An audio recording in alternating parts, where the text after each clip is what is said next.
നമസ്കാരം, ഞാൻ കിരണ. ചെമ്മണൂർ ഇന്റർനാഷണൽ ജ്വല്ലേഴ്സ് കൗമുദി ഹെഡ്ലൈൻസിലേക്ക് സ്വാഗതം. Presented by NCDC.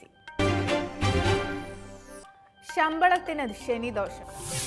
നോട്ട് പ്രതിസന്ധി കാരണം സംസ്ഥാനത്ത് ജനുവരിയിലെ ശമ്പള വിതരണം അലങ്കോലമാകുമെന്ന മുന്നറിയിപ്പുമായി ധനമന്ത്രി തോമസ് ഐസക്. ശമ്പള വിതരണത്തിന് വേണ്ടുന്ന പണം മുഴുവൻ ഒരുമിച്ച് നൽകാനാവില്ലെന്ന് റിസർവ് ബാങ്ക്. ബാങ്കുകളിൽ ആവശ്യത്തിന് കറൻസി സ്റ്റോക്കില്ലെന്നും ന്യായീകരണം.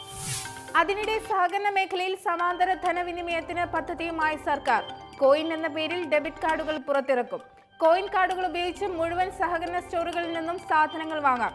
ഇലക്ട്രോണിക് ഫണ്ട് ട്രാൻസ്ഫറിനും സൗകര്യം. അതേസമയം കറൻസി പ്രതിസന്ധിക്ക് പരിഹാരം കാണാൻ പ്രധാനമന്ത്രി ആവശ്യപ്പെട്ടിരുന്ന 50 ദിവസം നാളെ അവസാനിക്കാനിരിക്കെ നിയന്ത്രണങ്ങൾ തുടരണമെന്ന ആവശ്യവുമായി ബാങ്കുകൾ. പണം പിൻവലിക്കുന്നതിൽ നിലവിലെ നിയന്ത്രണങ്ങൾ ഇളവ് ചെയ്താൽ ബാങ്കുകൾ പ്രതിസന്ധിയിലാകും. ഇളവുകൾ സംബന്ധിച്ച് ധനകാര്യ വകുപ്പ് പ്രഖ്യാപനം നാളെ. ആയുസ് ആർക്കെല്ലാം. റാങ്ക് ലിസ്റ്റുകളുടെ കാലാവധി നീട്ടാനുള്ള സർക്കാർ ശുപാർശയിൽ തീരുമാനത്തിനായി നാളെ അടിയന്തര PSC യോഗം. ഇതുവരെ കാലാവധി നീട്ടാത്ത ലിസ്റ്റുകളുടെ ആയുസ് 6 മാസത്തേക്ക് കൂടി ദീർഘിപ്പിക്കാൻ സർക്കാർ തീരുമാനിച്ചത് ഇന്നലെ. PSC കഴിഞ്ഞാൽ കാലാവധി നീട്ടിക്കിട്ടുക 70-ലധികം റാങ്ക് ലിസ്റ്റുകൾക്ക്. എന്നാൽ ഒഴിവുകൾ കൃത്യമായി റിപ്പോർട്ട് ചെയ്യുകയും നിയമന നടപടികൾക്ക് PSC വേഗം കൂട്ടുകയും ചെയ്തില്ലെങ്കിൽ കാലാവധി നീട്ടൽ നിഷ്ഫലമാകും. നേരത്തെ പേരിന് മാത്രം കാലാവധി നീട്ടിയ സ്റ്റാഫ് നഴ്സ്, വൈദ്യുതി ബോർഡ് മസ്ദൂർ ലിസ്റ്റുകൾ ഇപ്പോഴത്തെ പരിധിയിൽ വരില്ല. സംശയത്തിൽ പൊതിഞ്ഞ സ്ഥാനം. അണ്ണാ DMK ജനറൽ സെക്രട്ടറിയായി ശശികലയെ അവരോധിച്ച പാർട്ടി യോഗത്തിന് പിന്നാലെ ജയലളിതയുടെ മരണത്തിൽ സംശയം പ്രകടിപ്പിച്ച മദ്രാസ് ഹൈക്കോടതി. ജയലളിതയുടെ ചികിത്സാ വിവരങ്ങൾ പുറത്തുവിടാതിരിക്കുന്നത് എന്തുകൊണ്ടെന്ന് ജസ്റ്റിസ് വൈദ്യനാഥൻ. ഇക്കാര്യത്തിൽ സർക്കാരിനും അപ്പോളോ അധികൃതർക്കും കോടതി നോട്ടീസ്. ജയലളിതയുടെ മരണത്തിലെ ദുരൂഹത നീക്കാൻ മൃതദേഹം പുറത്തെടുത്ത് പരിശോധിച്ചുകൂടെയെന്ന് ഹൈക്കോടതിയുടെ ചോദ്യം. പരാമർശങ്ങൾ പാർട്ടി പ്രവർത്തകനായ ചെന്നൈ സ്വദേശി CA ജോസഫിന്റെ ഹർജിയിൽ. കേസ് ജനുവരി 4 വീണ്ടും പരിഗണിക്കും. അതിനിടെ ശശികല പാർട്ടി നേതൃസ്ഥാനം ഏറ്റെടുത്തത് ചോദ്യം ചെയ്ത് വിമത MP ശശികല പുഷ്പയുടെ ഹർജിയും ഹൈക്കോടതിയിൽ. ഹർജി അടിയന്തരമായി പരിഗണിക്കാനും കോടതി തീരുമാനം.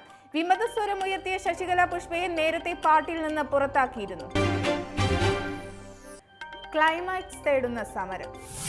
തിയേറ്റർ വിഹിതം പങ്കുവയ്ക്കുന്നതിനെ ചൊല്ലി സംസ്ഥാനത്ത് സിനിമാ പ്രതിസന്ധി രൂക്ഷം. ബദൽ മാർഗങ്ങൾ സ്വീകരിച്ച് തിയേറ്ററുകൾ നടത്തുമെന്ന് എക്സിബിറ്റേഴ്സ് ഫെഡറേഷൻ. നിർമ്മാതാക്കളുടെ സംഘടനയിൽ അംഗങ്ങളല്ലാത്തവരുടെ ചിത്രങ്ങൾ പ്രദർശിപ്പിക്കും.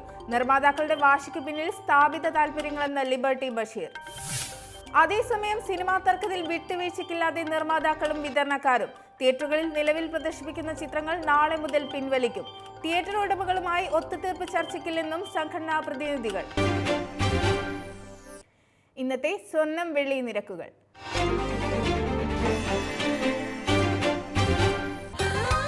ദുബായ് ഗോൾഡ് ആൻഡ് ഡയമണ്ട് സ്വർണ്ണ വെള്ളി നിരക്കുകൾ നിങ്ങൾക്കായി അവതരിപ്പിക്കുന്നത്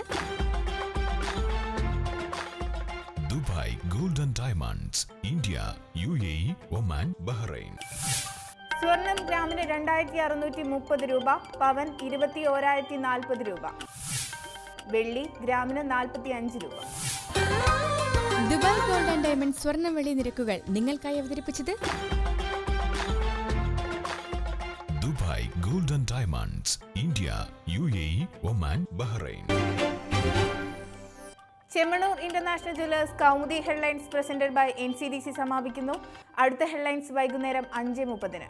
നമസ്കാരം.